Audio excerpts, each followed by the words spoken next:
Hey there, folks. Let's by 51mm. I'm up here doing another video. Let me adjust my camera around. I got a fan. It's pretty hot up here. It gets hot up here in the summer because there's only one air conditioning unit up here. But this fan here next to me is broke. But I'm going to talk about some stuff that I've got coming for the AK. Sadly, I wasn't able to make it back to the range this week. But that's just how life goes. So, but I did manage to go to a local gun store. I bought a new ammo can, 30 caliber ammo can. It was like $23.99. And I'm going to put all my 9mm ammo in this one. And then I bought some. Let me just go ahead and take this apart. Bought some 5.56 Winchester 5.56. M193 55 grain ball ammo for the AR-15. Bought some cellular and billet 7.62 NATO M80 ball, 147 grain ammo. I've been trying to bulk buy some of this pale green stuff for a while now, but it's always insanely expensive. And every time I see it, it's just like it's insanely expensive. So I finally was able to find a box, and I'm going to try this in the M1A, and if my M1A likes it, I'll be buying a lot more of it for the M1A for cheap plinking, just to get some saved up, although I really don't need to save up. You guys wouldn't believe how much ammo I've got now, having to be able, like, now that I'm able to buy it in bulk. I've got more ammo than I'll probably ever shoot, honestly. It's kind of scary. A good kind of scary, but yeah, I'll test some of the cellular and billet Zentico M80, see if my M1A likes that, and I will buy more of that. I know my AR-15, it moderately likes this M193 5.56 Winchester stuff. And then I bought for the SP01, CZ75 SP01, I bought, lost a bullet, 100 rounds of Winchester USA Target Pack 9mm, 115 grain full metal jacket ammo, 100 rounds for $37. I couldn't believe the amount of ammo that was in stock at that firearms store at that place. They do have a local range up around here where I'm staying for work, and I will try to make my way over there sometime and do some shooting there, you know, because that saves gas money and journey. But that's what I've got on hand for the M1A, the DPMS Oracle AR-15, and the CZ75 SP01. I did order 160 rounds of 7.62 by 3.9 for the M70. That was like $115. I need to take this dude back to the range too, try out that new muzzle brake. Mayor Fugly Cool suggested I do a test to see the difference between this muzzle brake here, the DTK, and the slant brake that the AK came with. But I got 160 rounds coming for this dude. I also bought 60 rounds for the M1A with Winchester white box NATO ammo, so that's coming.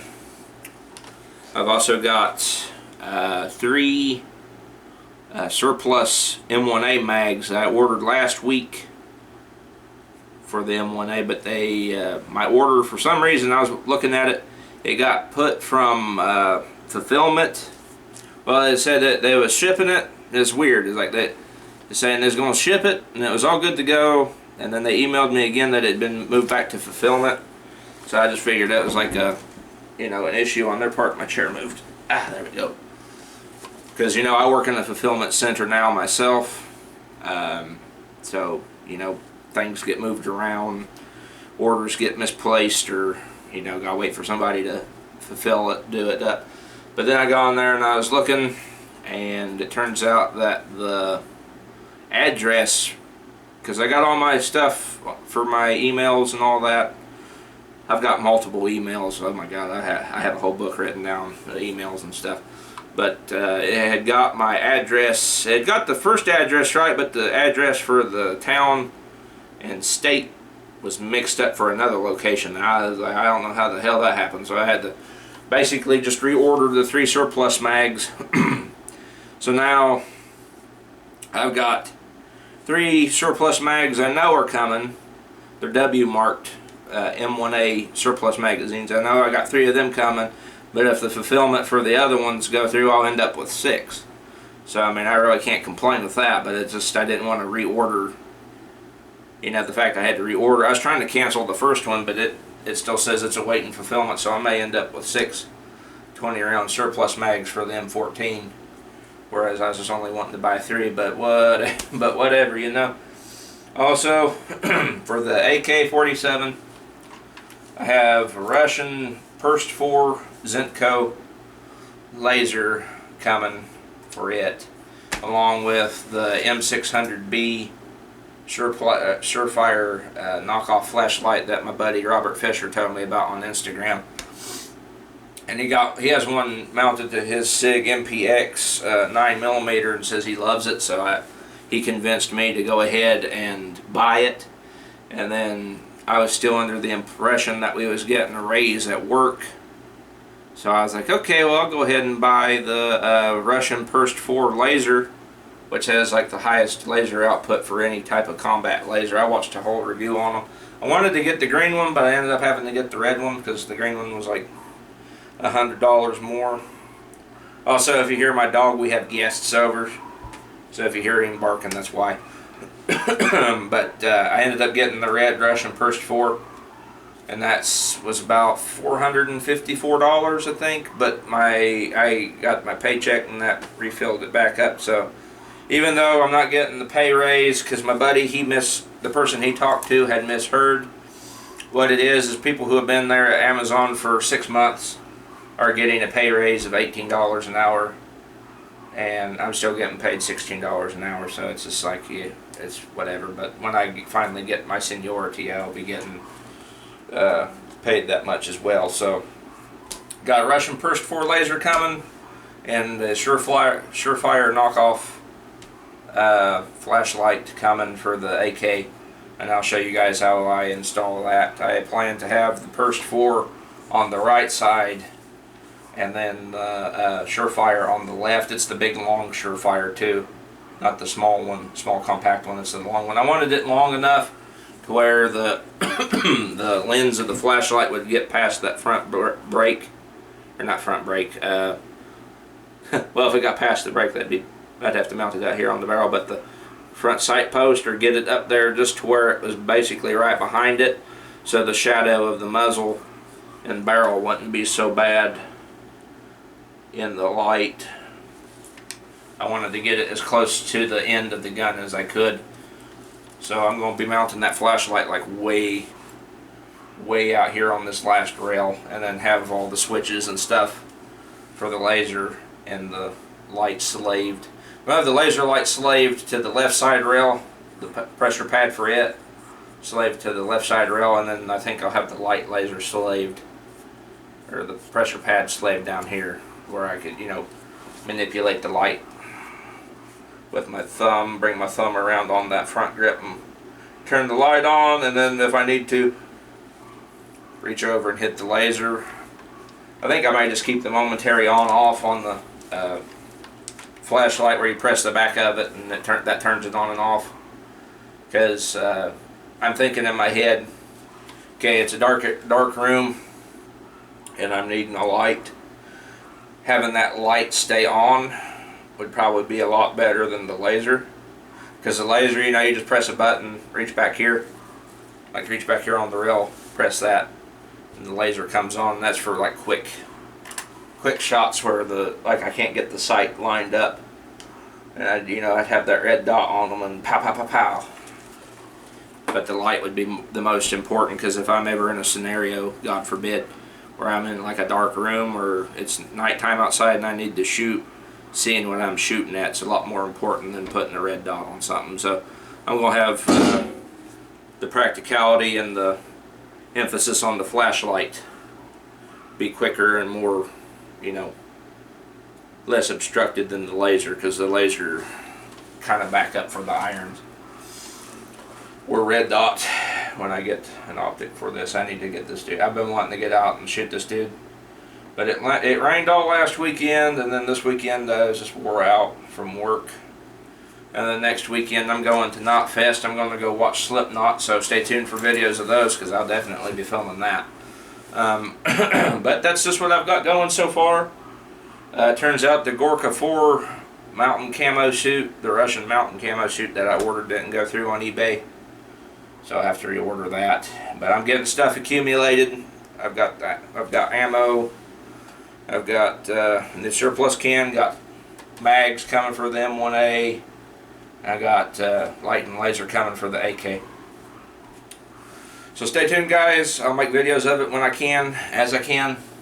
Got mandatory extra overtime again this week, because normally my schedule is from 7 in the afternoon to 5:30 in the morning, but this week for 2 days it's going to be from 7 in the afternoon to 6:15 in the morning. So that's going to wear me the fuck out again, but you know, I have to muscle through. Gotta be strong. But that's just a quick update. I hadn't made a video in over a week. Figured out to let y'all know what's coming for the AK. I'll try to get videos out of me shooting it here sometime soon. Need to try out that new range up in this area and see if I can you know, go there more frequently.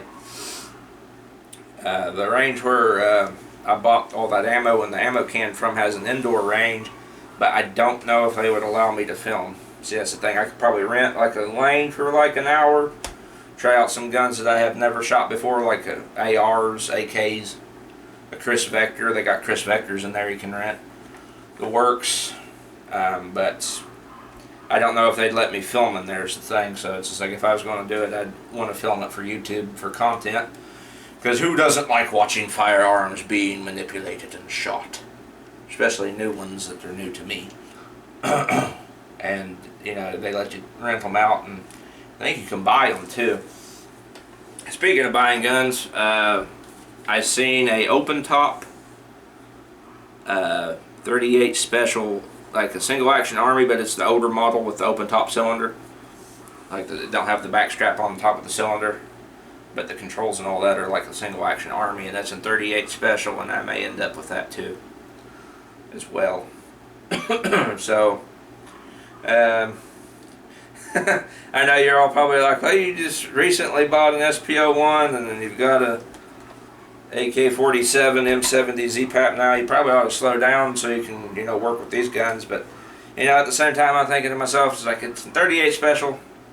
Already got 38 special reloading dies, because my dad has that Model 10-5 snub-nose 38 Smith & Wesson.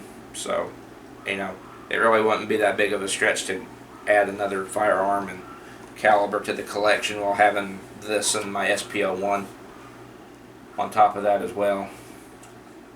Also, my dad has acquired some Leupold Mark IVs and 5-25 magnification for his bolt guns. He's been upgrading. We've all, me and him, oh my god, me and him been upgrading our crap. Well, I shouldn't say crap, our collections. We've been upgrading like mofos. He's got 2 new rifle scopes for his guns, and he's been buying reloading components out the ass, and it's just been, he's been reloading brass and stuff for my guns while I've been away at work and all that. So we've been busy, and we ain't slowing down either. Not for a long time, but I'm going to bring you guys along for the ride and let y'all see what comes of it all. On all of it, so stay tuned. I tried to make this one take so I don't have to do so much editing, just throw it on the computer and let it upload to YouTube. I do apologize if you heard my dog barking in the background. I got a fan blowing because the air's off right now. It's pretty toasty up here. I need to plug in that dehumidifier. So that's the thing. I'm gonna start keeping guns up here, and I can't really do that when it's summertime and hot because it gets humid up here, and humidity and guns do not go hand in hand. I did that once there at the old house when the air conditioning went out, and all my guns and all my dad's guns were up in the humidity for like at least a whole year. I'm surprised they didn't rust and pit away. If I shot corrosive ammo, they would have. To put it simply, when we put the 7.65 Mauser, when I got done shooting that with corrosive ammo, I'd have to like immediately start putting the butcher's bore shine to the bore on that back in those times. But anyway, that's been about 4 years ago. But anyway, that's been Pliskin by 51mm. See you guys all in the next video. Let y'all see the AK one more time. Still need to upload the videos on how I did the paint job. I know I'm falling behind, but that's life. Work and money comes first, so I can do more gun videos and stuff when I can. Also got this patch up here from Zero Foxtrot. It's based on the Mandalorian skull from Star Wars. Got some Bounty Hunter Boba Fett looking stuff going on. Anyway, catch you guys all in the next video.